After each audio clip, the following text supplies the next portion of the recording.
tayong lahat. In today's video, magluluto tayo ng instant creamy rice with chicken and chicken sausage. Kung bago pa lang kayo sa channel na ito, huwag niyong kalimutang mag-subscribe at i-click yung notification bell para ma-notify kayo kung may mga bagong videos tayo. Maraming salamat. God bless you all. At samahan niyo ako sa kusina. Let's go! So, itong onion mga be, i-cut natin siya ng maliliit.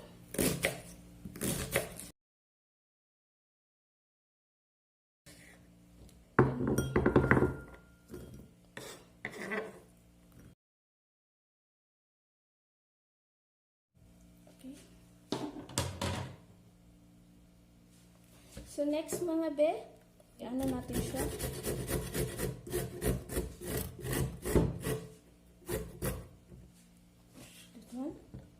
We're done.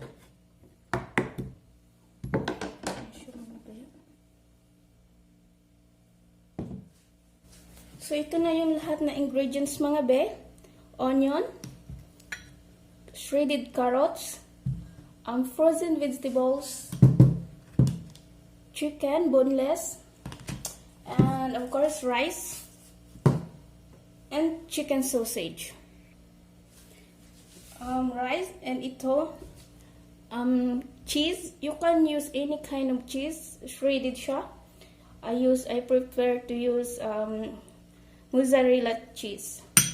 Na siya mga be. So next natin gawin. So mga be, meron ako ditong pressure cooker.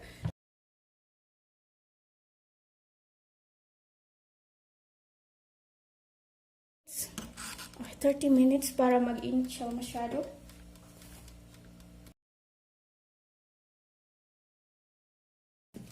Ayan. Ilagay ako ng butter mga be. Hintayin natin hanggang matunaw yung butter.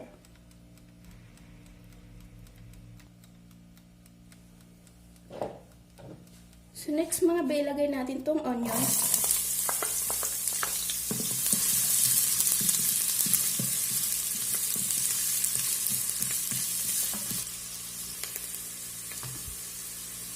Okay na itong onion natin mga be. Hindi na kailangang i-brown natin siya masyado. So, ilagay natin itong chicken cubes.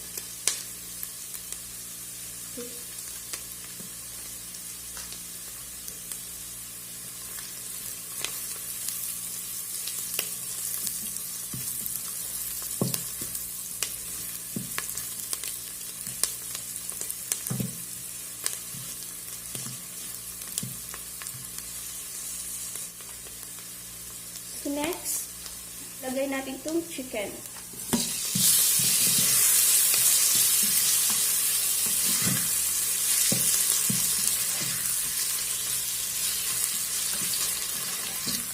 Lutuin lang natin yung chicken mga beef.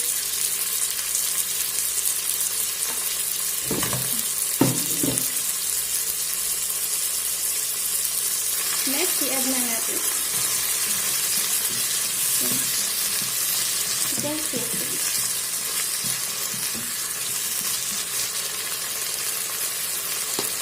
Lagyan lang natin siya ng white pepper. Kung wala kayong white na paminta, lagyan na lang siya ng black na paminta. Okay.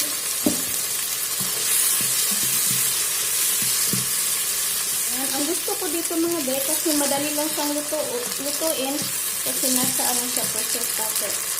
Pag nagmamadali kayo, pwede nyo itong gawin. So next natin is yung frozen na vegetables. Kung wala kayong frozen vegetables, pwede kayong gumamit ng fresh na vegetables.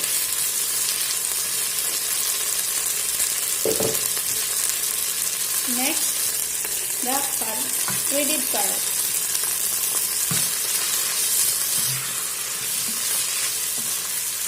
Yan. So, itong cheese natin mga be, mamaya na natin ito ilagay. So, okay na ito mga be. Next natin gawin ay maglagay tayo ng water. Water lang mga be.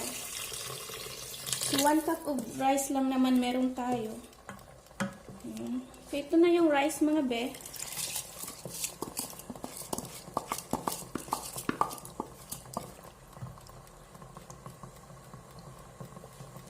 And next mga be, meron ako ditong garlic pero hindi ko siya gikat ng maliliit kasi merong iba na ayaw nila ng garlic. So, alisin lang natin siya mamaya pag naluto na. So, ilagay lang natin siya ng paganito. Yan, pataob.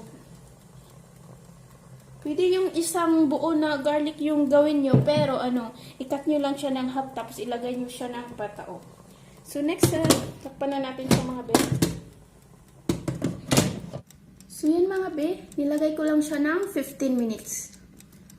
Kung mas maliit lang yung kanin nyo, gawin yung 10 minutes. Pero nilagay ko is 15 minutes para mas lalong maluto yung chicken at saka yung sausage. So, yan na siya mga be. Ayan. So, dito mga be, dapat nakalock siya. Okay? Lock lang natin siya pa ganyan dito. Ito yung pa-open. So, yan mga be, we're done na.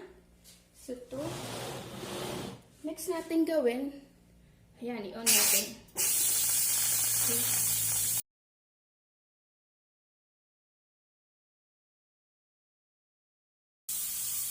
Becomes so messy mga be. Ayan. Hintayin lang natin mawala yung usok niya. Ayan mga be, umuusok na siya. So, okay na siya mga be. Okay, dahan-dahan. Alright, yan na siya mga be. Ito na siya mga be. So, next natin gawin mga be is lagyan natin, tanggalin natin tong garlic na nilagay natin kanina. Yan, tanggalin lang natin tong mga garlic. Garlic. Okay. Ayan. Kung gusto nyo naman mga be, pwede nyo lang pigain siya kasi na siya eh. Sobrang sobrang lambot niya. Ayan, wala na. Okay na siya mga be. Yan na yung garlic natin. Meron kasing ayaw ng garlic mga be. Next, itong cheese. Lagay lang natin itong cheese. Like that. Tapos, i-mix natin siya. Okay. Perfect siya mga be.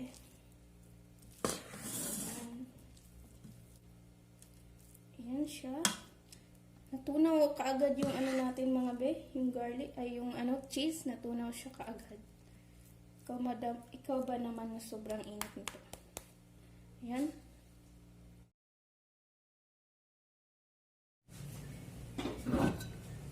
Ayan mga be. So, ilagay lang natin siya.